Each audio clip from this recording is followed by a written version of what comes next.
उपमुख्यमंत्री एकनाथ शिंदे यांनी आमदारांची बैठक घेतलेली आहे। रात्री उशिरापर्यंत खलबतच चालली आहे। उपमुख्यमंत्री एकनाथ शिंदे यांच्या निवासस्थानी काल रात्री सर्व आमदारांची ही बैठक पार पडलेली आहे।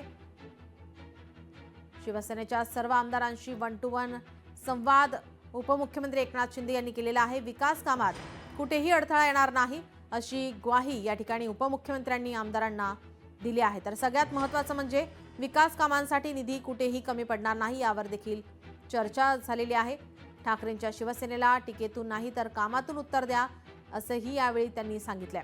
तर पालिका निवडणुका या युती म्हणून लढायच्या आहेत, त्यामुळे महायुतीला गालबोट लागेल असं कुठेही वक्तव्य नको। एकनाथ शिंदे यांचा अपमान सहन केला जाणार नाही अशा व्यथा या ठिकाणी आमदारांनी मांडलेल्या आहेत। महामंडळाचे देखील लवकरात लवकर वाटप व्हावं अशी इच्छा देखील आमदारांनी यावेळी व्यक्त केली आहे। आपले प्रतिनिधी उमेश करंजकर आपल्या सोबत जोडलेले आहेत। उमेश, आपण पाहतो एकनाथ शिंदे यांनी आमदारांची बैठक बोलावली होती। ही बैठक पार पडलेली आहे, मात्र या बैठकीमध्ये अनेक निर्देश सूचना करण्यात आलेल्या आहेत। जसं आपण पाहिलं, रवींद्र चव्हाण यांच्यासोबत एकनाथ शिंदे यांची बैठक ही पार पडलेली आहे। महायुती म्हणूनच आपल्याला आगामी पालिका निवडणुका लढायच्या आहेत, त्यासाठी शिंदेंनी काही निर्देश दिलेले आहेत या ठिकाणी आमदारांना।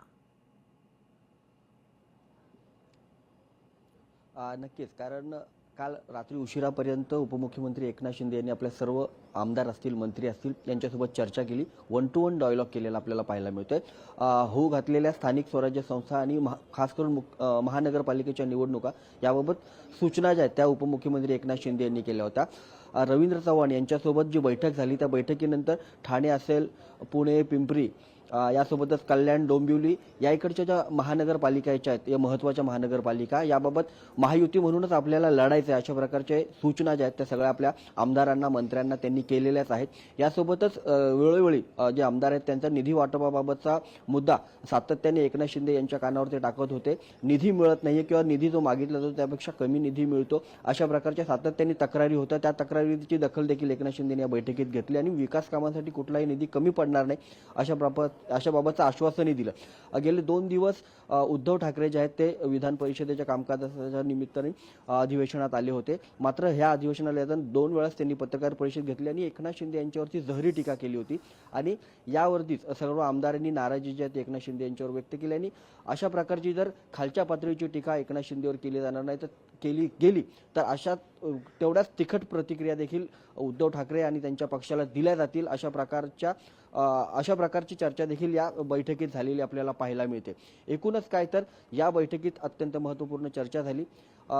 येणाऱ्या महानगरपालिकेच्या निवडणुका सोबत महायुती म्हणून लढायच्या आहेत आणि भारतीय जनता पक्षाचे नेते असतील यांच्यावर कोणतीही प्रखर टीका आपल्या नेत्यांकडून, आमदारांकडून होऊ नये अशा देखील सूचना ज्या आहेत उपमुख्यमंत्री एकनाथ शिंदेंनी या बैठकीच्या वेळी केलेल्या आपल्याला पाहायला मिळतात। जी उमेश, आपण जर पाहिलं तर महायुतीमधील अंतर्गत धुसफूस सुद्धा या ठिकाणी पुढे येताना पाहायला मिळते।